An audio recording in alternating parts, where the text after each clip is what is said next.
नमस्कार दोस्तों, बेबाक भाषा के इलेक्शन वॉच ग्राउंड रिपोर्ट में आपका स्वागत है। इस समय मैं खड़ी हूँ मुंबई, महाराष्ट्र की राजधानी मुंबई। और जैसा कि हम सब देख रहे हैं, यहाँ की जो 48 सीट्स हैं उनके लिए जो घमासान मचा हुआ है, उस घमासान के बीच किस तरह से यहाँ के मतदाता सोच रहे हैं। और सबसे बड़ा सवाल ये है कि उनके अपने असली मुद्दे क्या हैं। क्या वे सिर्फ और सिर्फ राम नाम पे वोट देने जा रहे हैं, राम मंदिर पे वोट देने जा रहे हैं, या महंगाई, बेरोजगारी और उनके जीवन के जो संकट हैं, दरअसल वे क्या हैं।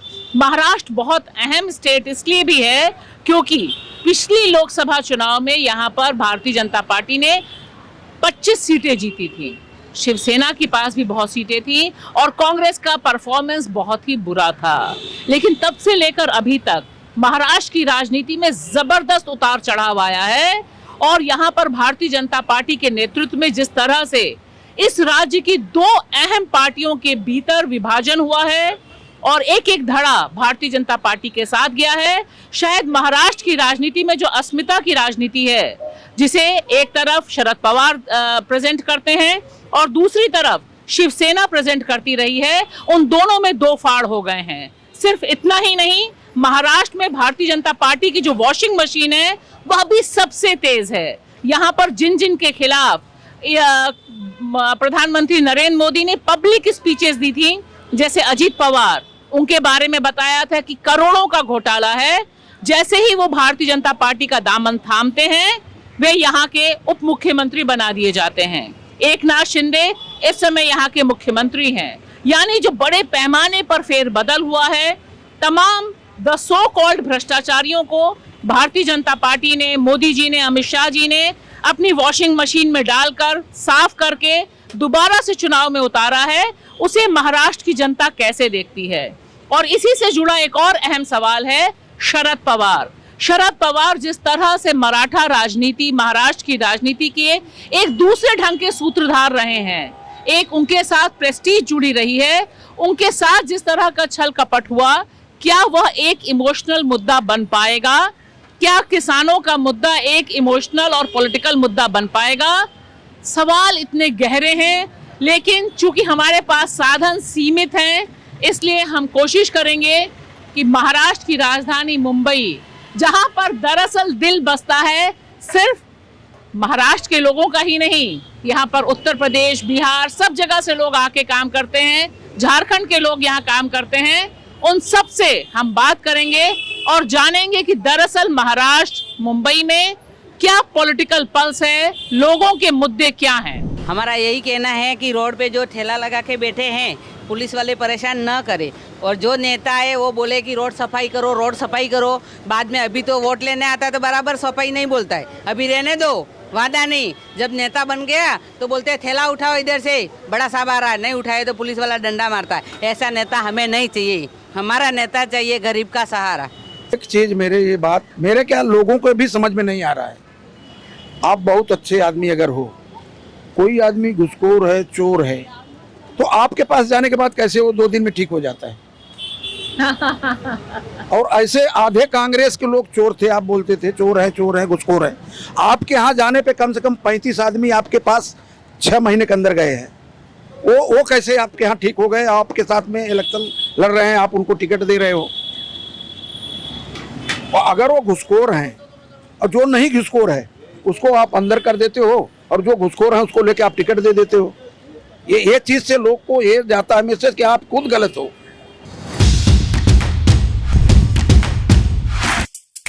मध्य प्रदेश, उड़ीसा की राजधानी, मिजोरम की धरती से, कश्मीर से, हरियाणा की जमीन में, जुहू बीच, मुंबई, हैदराबाद से।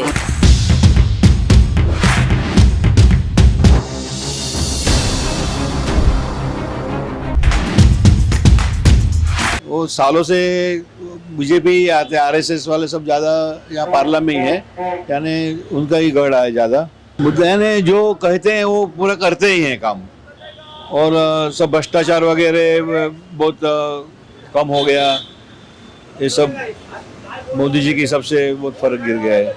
हेमंत सोरेन वो नेता लगते थे ठीक, लेकिन अभी इस टाइम में कैसे क्या घोटाला वो तो हमको नहीं मालूम रह गया। हम लोग तो यहाँ रहते हैं। हेमंत सोरेन को सपोर्ट मिलेगा इस बार?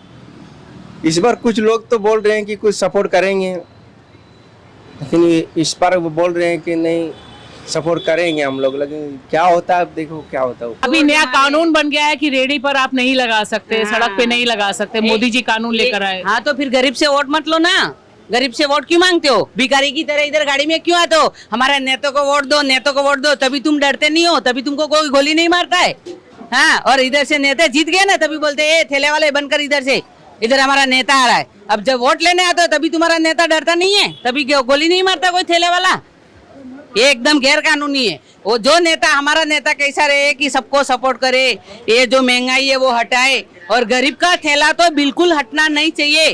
जो पैसे वाले हैं वो पैसे वाले होते रहते हैं, जो गरीब है वो मरते हैं, उनके लिए दवाई का पैसा नहीं है। पुलिस वाले हफ्ता ले रहे हैं, दुकान वाला मालिक हफ्ता ले रहा है, घर पे घर कैसे चलाएगा? वो बेचारा वड़ा पाव खा के दिन निकालता है।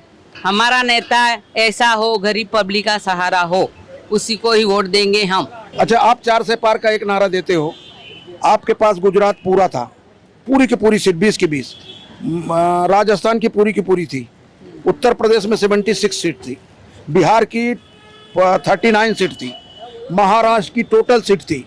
आप 4 से नहीं पहुंचे थे, आज अभी तो बहुत बवंडर है, तो कैसे आप 4 से जाओगे? कर्नाटक में आप थे, सब जगह आपकी ज़्यादा से ज़्यादा सीट थी, पूरा का पूरा तो थे, क्या किए आप वहाँ?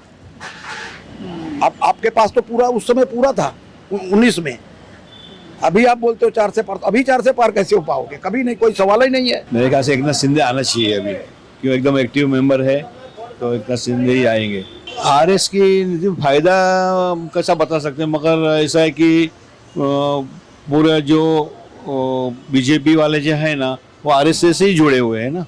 अभी तो ऐसा ही लग रहा है, अब चेंज करना ही पड़ेगा, क्योंकि रोड वाले ज्यादा परेशान है, दुकान वाले तो क्या है, खुद का है, मेरी हैसियत नहीं है, मेरा थैला उधर रोड पे रोज मेरा उठा रहा पुलिस वाला, ये हर आदमी उठाते बेचारे, हर आदमी भूखे सोए पड़े रहते इधर। मोदी जी अब तो 400 पार नहीं बोल रहे हैं। 400 पार नहीं करेंगे, मगर थोड़ा बहुत कम ज़्यादा, मगर मेजोरिटी में ही आएंगे तो मेजोरिटी में आएंगे। हम ऐसा नहीं कह सकते कि 400 के ऊपर ही आएंगे, मगर थोड़ा बहुत कम ज़्यादा, मगर मेजोरिटी में ही आएंगे मोदी जी।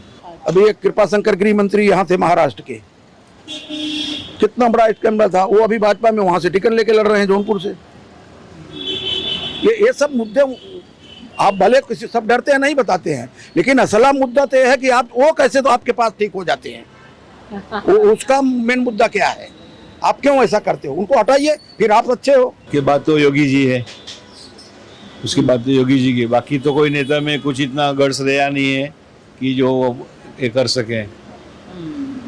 मोदी जी के 10 साल में सबसे बड़ा अचीवमेंट आपको क्या लगता है? सबसे बड़ा फायदा, सबसे बड़ा काम उन्होंने क्या किया? बड़ा काम में जो भ्रष्टाचार तो निकाल दिया पहले बात तो, और बहुत सारी जो सुविधाएं दी है लोगों को। तो राम के नाम पे तो वोट देंगे, पर वो भिखारी बीच में मांगते ना, राम के नाम का सहारा लेके वो खुद पैसे वाले हो गए, वो खुद पेट भर रहे हैं। राम का तो एक बहाना है, भगवान थोड़ी खाना खाते हैं, गरीब को खिलाओ ना खाना।